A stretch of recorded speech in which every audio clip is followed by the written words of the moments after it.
사랑하는 성도 여러분, 행복의 시작이 예수 그리스도라고 하는 두 번째 메시지를 전하겠습니다. 여러분은 예수님 믿으시니까 여기 오셨죠? 예수님 믿으면 정말 행복하세요? 정말 여러분의 행복에서 막 너무 좋아서 어쩔 줄 모르세요? 제가 보기에는 교회 다니는 사람들은 많아요. 그런데 예수 믿는 사람은 그렇게 많지 않은 것 같아요. 네? 교회 다니는 사람들은 많은데 예수님을 믿는 사람들은 그리 많지 않은 것 같아요. 그래서 우리를 도우시는 하나님을, 예수님을 의식을 하지 아니하고 살아가요. 예수님을 믿기는 하지만 행복하지 않는 거죠. 진짜 예수 믿으면 행복해지는데, 여러분, 우리가 행복의 조건을 여러 이렇게 분야에서 우리가 얘기할 수 있죠. 내가 갖고 싶었던 어떤 물건이라든지, 아니면 이제 돌아보면 결혼할 때가 행복했을 수도 있었고요. 또 첫 아이가 태어났을 때,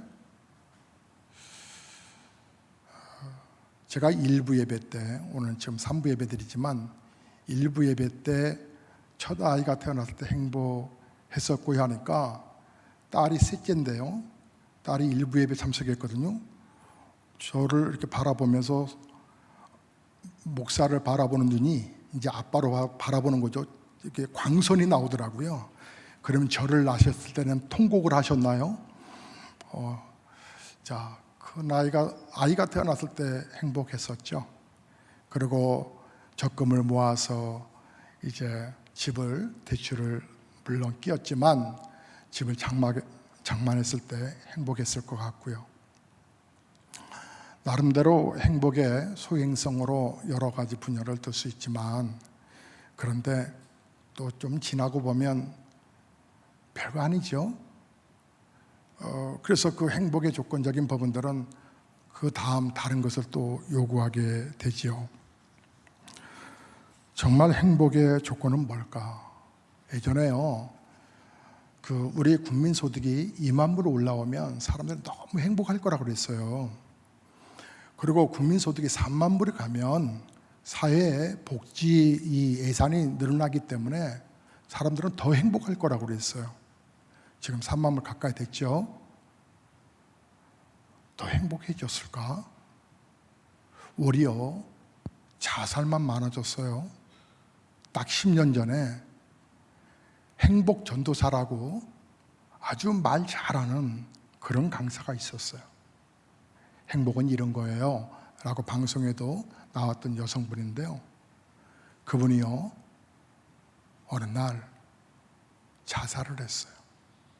백석동의 모 호텔에서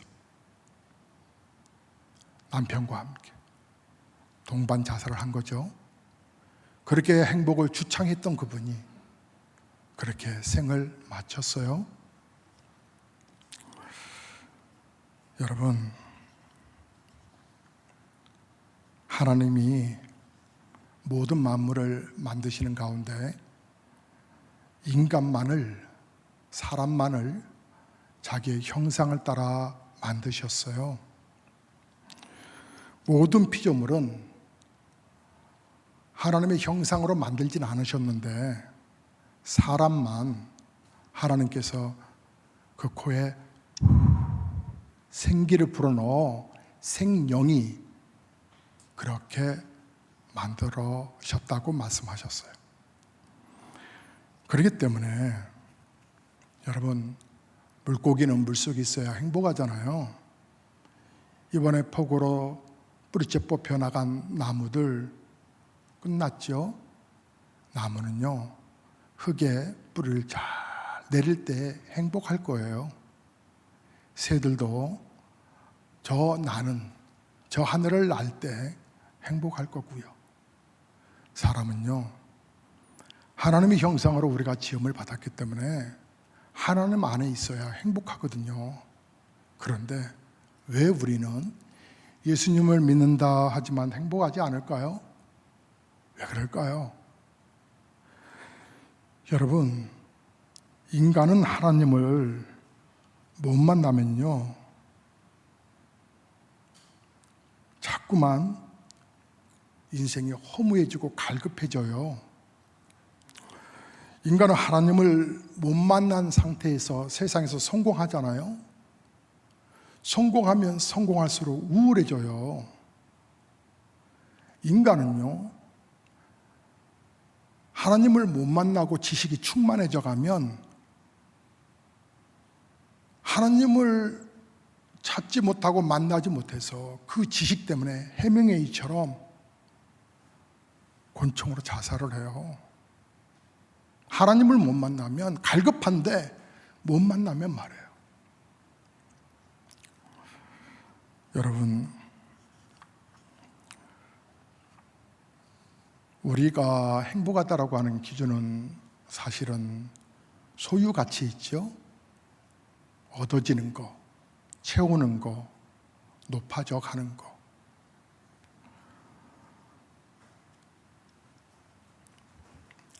그런데 채워져 가도 행복하지 않잖아요.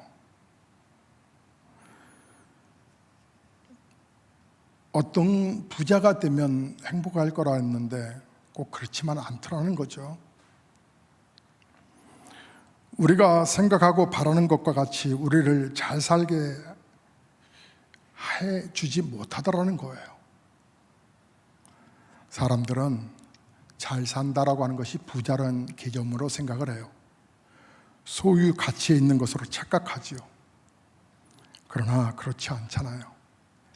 잘 사는 것이 소유 가치에 있는 것이 아니라 존재 가치에 있는 거 아니겠어요?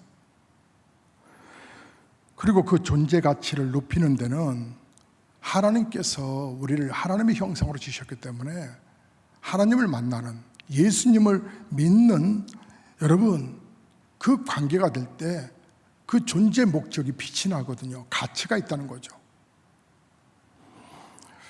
여러분이 아시겠지만 예수님을 믿어도 다 부자 되지는 않죠. 확률은 높은데 다 부자 되는 거 아니에요. 그래서 예수 안 믿는 사람들 가운데서도 부자 많잖아요. 여러분, 예수 믿어야 우리 자녀들이 명문대 가요? 아니죠. 그건 상관없죠. 예수 안 믿는 가정의 자녀들도 석학들 많아요. 여러분, 예수님을 안 믿는다고 더 가난해지지도 않고 예수님을 믿는다고 해서 더 부자가 되냐, 그런 측면만도 아니에요. 즉, 예수님을 믿는다고 소유 가치가 많아지고 높아지냐라고 하는 거 아니라는 거예요. 그러나 예수님을 믿지 아니하면요, 존재 가치가 높아지는 법이 없어요. 그것은 논리적으로 불가능해요. 모든 존재는, 존재의 가치는 존재 목적으로부터 발생되지 않습니까? 모든 존재에는 목적이 있어요. 여기에 마이크가 되게 좋은 거거든요. 되게 비싼 거예요. 독일제예요. 그런데 제 목소리, 제가 지금 목이 탁해서 그런데 있는 그 자체를 깔끔하게 딱 내보내는 게 좋은 마이크거든요. 여러분, 노래방에서 노래하는 노래처럼 그리고 하우링 넣어서 그렇게 하는 거 스피치용은 아니죠. 이 기능은 좋은 것은 제 목소리를 가감하지 않냐고 깨끗하게 전달시켜주는 거예요. 근데 어느 날 소리가 잘 전달이 안 되네요. 그러면 아무리 비싼 거라도 존재 가치가 없어진 거예요. 가치가 없는 게 돼요. 사람도 존재 목적을 따라 살지 않으면 가치가 없는 인생이 되는 거예요. 가치가 없는 인생이 행복할까요? 모든 존재에는 그래서 목적이 있죠. 세상에 목적 없이 존재하는 것은 아무것도 없단 말이에요. 목적을 상실하면 가치를 상실하고, 모든 존재는 목적대로 존재할 때만 존재 가치가 발생하는 것, 그것은 사람도 예외가 아니라는 말이에요. 소유 가치를 위해서 돈만 벌면 되냐? 그러겠죠? 그러나 그 소유 가치가 많아져서 부자라고 말할지는 모르지만 그것은 부자가 되는 것이 잘 사는 것이 아니라 정말 잘 사는 사람이 되려면 존재 가치를 알아야 한다는 거죠. 존재 가치를 알려면 돈 가지고는 안 되거든요. 정말 행복하게 사는 사람, 그런 생활을 하려면 자신의 존재 목적이 무엇인가, 나는 어떤 존재 가치가 있는가를 정립하셔야 합니다. 그리고 그 존재 목적대로 살도록 노력해서 목적과 자신의 삶이 일치해야만 하는 것이죠. 모든 존재의 목적은 존재로부터 말미암은 것은 아니에요. 여러분, 존재케 한 이로부터, 그것을 만들게 한 사람으로부터, 또 그것을 사용하는 사람으로부터 존재의 목적이 만들어진 거예요. 스스로 목적을 가지고 존재하는 존재는 스스로 그 목적을 향하여 존재하는 것은 하나님 외에는 그 어떤 것도 없어요. 그래서 이 세상 모든 만물을 우리는 피조물이라 말하잖아요. 피조물이라고 하는 것은 만들었다는 거잖아요. 그 목적에 따라 만들어졌다는 거잖아요. 스스로가 존재 원인과 목적이 되지 못한다고 하는 것이 피조물이거든요. 우리의 존재 목적은 우리가 결정하는 것이 아니라 그것을 우리를 창조하신 하나님이 결정하시는 거거든요. 잘 산다라고 하는 것은 내 뜻대로 내 목적대로 삶을 살아간다는 게 잘 사는 게 아니고, 잘 산다라고 하는 것은 나를 지으신 이의 목적과 부합되어 살아가는 삶을 말하는 것이죠. 그래서 하나님의 뜻이 일치할 때에만 우리의 존재 가치가 높아지는 겁니다. 동양의 선조들은 애부터 돌을 닦았습니다. 길을 찾았지요.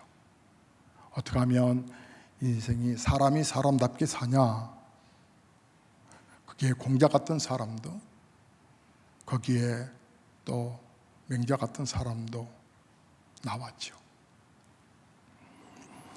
사람답게 이 도를 깨달으면 사람답게 사는 길이 있다라고 그들은 믿었고 그것을 찾았습니다. 길을 찾았지요. 길을 알면 아무리 멀어도 갈 수 있지요. 그러나 길을 모르면 아무리 목적지가 가까이 있어도 찾을 수가 없죠. 서양의 선조들은 철학을 찾았습니다. 철학의 궁극적인 목적은 진리지요. 인생이 어떤 식이 있고 어떤 논리로 방향성을 정해서 살아가야 하느냐. 그래서 그들은 진리라고 하는 것을 발견하죠. 진리가 삶의 이치와 식을 의미하는 거거든요. 식을 알면 모든 문제를 푸는 건 쉽거든요. 여러분, 공식을 알면 수학 문제 푸는 거 대립하면 되니까 쉽죠. 그러나 식을 모르면, 루트의 공식법을 모르면 그저 힘든 것뿐이죠. 그러나 길이 있고 식이 있어도 무언가를 찾아가야 될 것 같은데 찾지를 못하니까 결국은 사람 스스로가 우상을 만들죠. 동양에서는 우리의 선조들은 성황당에 그 새벽에 정한수 하나 떠놓고 천지신명께 복을 빌죠. 예수님은 우리에게 말씀하셨습니다. 요한복음 14장 6절에 내가 곧 길이요 내가 곧 진리다. 생명을 찾지 못했던 그들은 생명을 찾고자 그렇게 몸부림을 쳐보지만 그 도와 그 철학은 생명으로는 이끌지 못했죠. 여러분, 하나님이 길이 맞는데, 하나님 만나는 그 길은 맞는데, 삶의 길은 우리가 만든 것이 아니라 하나님이 만드신 것인데 그 길로 와야 되는데, 세상과 삶의 이치는 그래서 우리가 만든 것이 아니고 하나님이 만드신 것이고 만드실 것이고, 그래서 그 공식에 대립하여 살아가는 인생이 되어야 하는데, 여러분, 예수님을 믿는다라고 하는 것은 예수님이 길이라고 하는 것을 믿는 겁니다. 하나님께로 가는 유일한 길이라고 하는 걸. 하나님을 믿는다라고 하는 것은 하나님의 말씀의 진리, 즉 삶의 이치와 식을 믿는다는 것과 같습니다. 처음에는 우리가 낯선 길을 걸어갈 때 좀 당황스럽습니다. 다 모르는 길을 갑니다. 그래서 어떻게 가야 한다고, 어느 차편을 이용하고 어떻게 가야 한다라고 하는 것을 정보를 알고 가르쳐준 사람의 말을 믿고 갑니다. 옛날에 저 경상도 경상남도나 저 전라남도 저 밑에서 한양에 시험 보러 올 때, 과거고시 보러 올 때 한 달 반 전부터 걸었대잖아요. 집신을 10개를 놓고. 이야, 정말 얼마나 힘들었을까.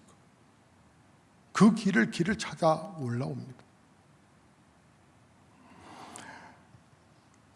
길을 가르쳐준 사람만 그 말을 믿고 가는 거죠. 처음 가는 길을 알고 가는 사람은 없을 거예요. 처음 가는 길은 알고 가는 것이 아니라 믿고 가는 겁니다.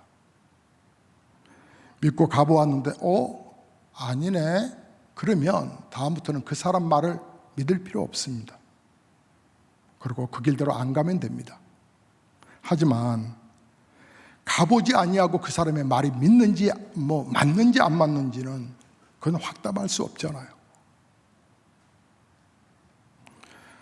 가르쳐 주는 길을 믿지 아니하고 그냥 자기가 알아서 찾아보겠다고 하면 그거는 불가능한 일이죠. 길을 찾는 것이 아니라 길은 묻는 겁니다. 옛날에 돌을 닦던 우리 선조들의 문제는 길을 내신 이에게 묻지 아니하고 나름대로 몸부림치다가 안 되니까 성황당해서 복을 빌었던 거죠. 여러분 차에는 내비게이션 있죠? 혹시 안 달려 있어도 여러분 휴대폰으로 내비게이션을 이용하시죠? 신기합니다. 요즘의 내비게이션은 이게 길을 정했어도 거기에 어떤 내가 가는 그 목적지 그 한 몇 킬로 앞에 사고가 났거나 정체 현상이 있으면 좀 돌아가는 게 더 빠르다고 친히 인공위성을 통해서 막힌 길이 아니라 빨리 뚫린 길로 안내도 해줍니다. 하나님은 우리의 삶의 내비게이션인데, 내비게이션과 비교할 수 없는 탁월하신 정말 놀라운 하나님의 내비게이션인데, 알지 못하는 길을 묻지도 아니하고 그냥 아무렇게나 운전을 해서 목적지를 찾아가겠다고 하는 말은 거의 그건 바보짓입니다. 우리의 인생은 더 말할 나위도 없을 것입니다. 세상에 많은 사람들이 알지도 못하는 인생의 길을 그냥 제 마음대로 운전해 갑니다. 인생의 삶의 목표는 소유가치에 또 두고 그 맞냐 정냐에 따라 슬퍼하기도 하고 즐거워하는 듯 하기도 하고 끝없는 욕심으로 달려갑니다. 인생의 방황은 그 때문에 생기는 것입니다. 인생의 실패는 그 때문에 오는 것입니다. 알지 못하는 길을 묻지도 않고 제 고집대로 제 마음대로 살아가는 사람이 어떻게 길을 찾을 수가 있고 삶의 행복을 찾을 수가 있고 성공할 수가 있겠습니까? 사랑하는 성도 여러분, 우리의 길이요 진리요 생명 되신 예수 그리스도를 우리 하나님은 놀라운 선물로 우리에게 다가오셨습니다. 성경에는 이 예수 그리스도를 향하여서 비밀에 감춰졌던 하나님의 영광스러움이 드러난 것이라고 말씀합니다. 여러분 26절의 말씀을 보면 이 비밀은 만세와 만대로부터 감춰졌던 것인데 이제는 그 비밀의 문이 열렸다는 겁니다. 그의 성도들에게 나타났고 하나님이 그들로 하여금 이 비밀의 영광이, 이 비밀은 영광이라는 거예요. 영광이 이방인 가운데 얼마나 풍성한지 유대인들만이 아니라 모든 백성이 구원받기를 원하셔서 우리가 냉철하게 보면 우리는 이방인이잖아요. 유대인이 아니잖아요. 이방인에게까지 알게 하려 하심이라고 이 비밀은 더 놀라운 말씀이 우리를 가슴을 칩니다. 너희 안에 계신 그리스도시라고. 너희 안에 계신 거 몰라? 너 슬퍼할 자가 아니야. 너 지금 길이 막혔다고, 삶이 고단하다고, 너 병들었다고 낙심하는 게 아니야. 너 안에 거신 분이 하늘의 비밀을 열고 오신 분이시다. 그래서 영광의 소망이라고. 바울은 이 비밀 대신 예수 그리스도를 아는데 성도들이 교회는 다니는데 예수 믿지 않는 사람들이 많아요. 우리가 목사가 새벽을 깨워 기도하자고 말을 해도 수치 처음부터 포기하는 거예요. 사랑하는 성도 여러분, 바울은 말합니다. 각 사람을 권하고 모든 지혜로 각 사람을 가르침은 각 사람을 그리스도 안에서 완전한 자로 세우려 함이라. 왜요? 2장 3절에 보면 그 안에는 지혜와 지식의 모든 보화가 감추어져 있느니라. 바로 그래서 2장 2절 후반절에 비밀인 그리스도를 깨닫게 하려 함이라고. 그리스도를 만나면, 예수를 만나면 그 안에 지혜와 지식의 모든 보화, 우리 안에 있는 존재 가치가 세상의 소유 가치로도 비교할 수 없는 엄청난 하나님의 부여하심이 우리에게 임하기 때문에 바울은 이를 위하여 나도 내 속에서 능력으로 역사하신 이의 역사를 따라 힘을 다하여 수고한다라고. 여러분이 얼마나 소중한 자인지를 얘기합니다. 그래서 비록 내가 이 복음을 전하다가 비록 내가 고난은 수고한다 할지라도 나의 남은 생애는 그리스도를 전파하는 것으로, 그리고 그리스도 24절에 그리스도의 남은 고난을 그의 몸된 교회를 위하여 내 육체로 채운다라고. 교회 헌신과 봉사는 바로 소유 가치가 없어지는 것이 아니라 내 시간을 없애고 물질을 없애고 그것이 아니라 존재 가치, 나를 지으신 이의 존재 목적을 따라 하나님의 거룩한 영광을 드러내는 것이라고. 바울은 감격스러운 예수 앞에 이 감옥에서 이 글을 쓰면서 그가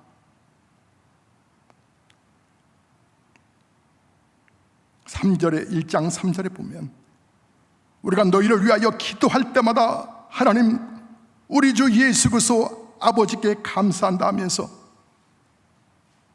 감사의 고백을 먼저 하는 건 내가 이 귀한 성도들과 함께 교제를 나눌 수 있다고 하는 것, 하나님의 은혜를 증거할 수 있다고 하는 것이 너무나 행복해서. 그래서 여러분이 골로새서의 말씀을 쭉 읽어가다 보면 기뻐하라 라고 하는 말이 의외로 많아요. 감사의 고백들을 하고 있는 거죠. 여러분, 이 영적인 존재가치, 존재로서의 하나님의 목적을 따라 사는 자의 그 기쁨을 아시나요? 사랑하는 성도 여러분, 여러분은 잠시 왔다가 그저 이 세상 떠나는 분들이 아닙니다. 우리는 다 주님 앞에 서야 합니다. 다윗이 고백했습니다. 그는 지금 상당히 위기 가운데 있습니다. 사울 왕이 자기를 죽이려 하거든요. 그래서 쫓김을 당하는 중에 그가 이렇게 하나님 앞에 감사를 고백합니다. 여호와는 나의 목자시니 내가 부족함이 없다. 그가 나를 사망에 움치만 내가 비록 거닐지라도 주의 지팡이가 막대기가 나를 안위하신다고. 그의 현실은 사망의 골짜기를 걷는 것 같은 그런 불안한 세상 속에서도 그가 노래할 수 있었던 것은 나의 하나님이 나의 목자이시다, 그분이 나를 책임져 주실 것이다 라고 하는 확신 때문에. 그래서 사업장을 여시는 분들은 기도로 사업장을 여시고, 하루를 생활하시는 분들은 하나님 앞에 기도로 하루를 시작하며 하나님께서 역사하실 것을 믿고, 바보 같아 보여도,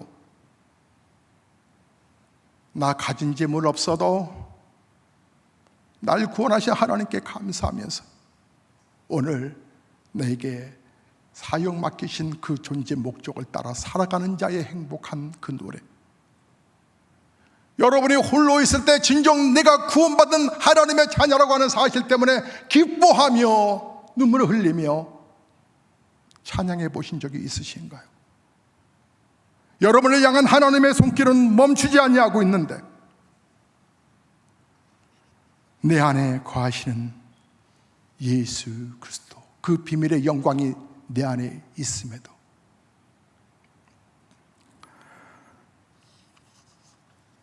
우리로 하여금 충분한 행복을 누리게 해주시는 분이 계심에도 불구하고 아직도 길을 찾습니까? 아직도 여러분 삶의 진리를 찾고 계십니까? 이제 저와 여러분은 이 세상을 떠나게 되겠죠? 사고와 재난이든 질병이든 아니면 생명의 순환이 되어서 떠나게 되면 분명히 여러분은 우리 주님의 심판대 앞에 서게 될 것입니다. 그때 여러분은 뭐라고 말씀하실래요? 딱 보면 알 거예요. 예수님이시네. 그때 여러분의 고백은 뭐예요?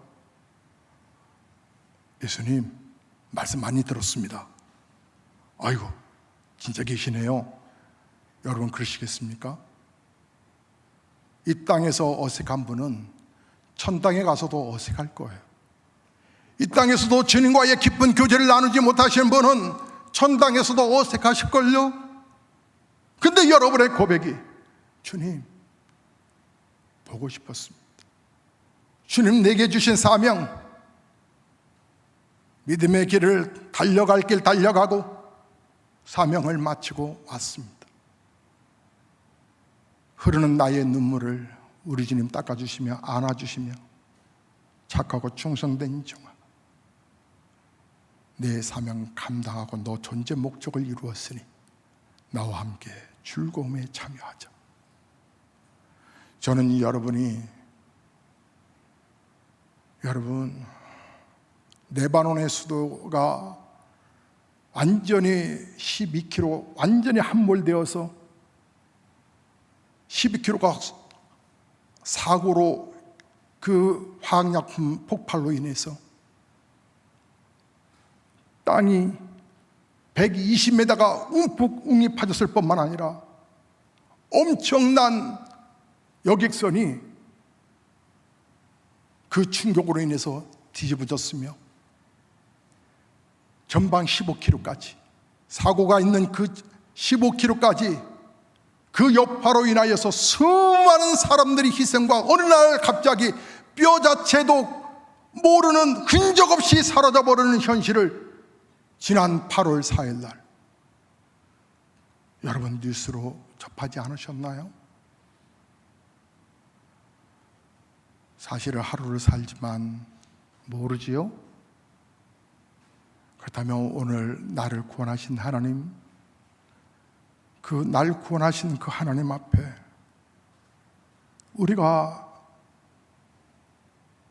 그 생각하면 행복할 수밖에 없잖아요. 바울이 말한 것처럼 나의 남은 고난을 교회에 채운다라고.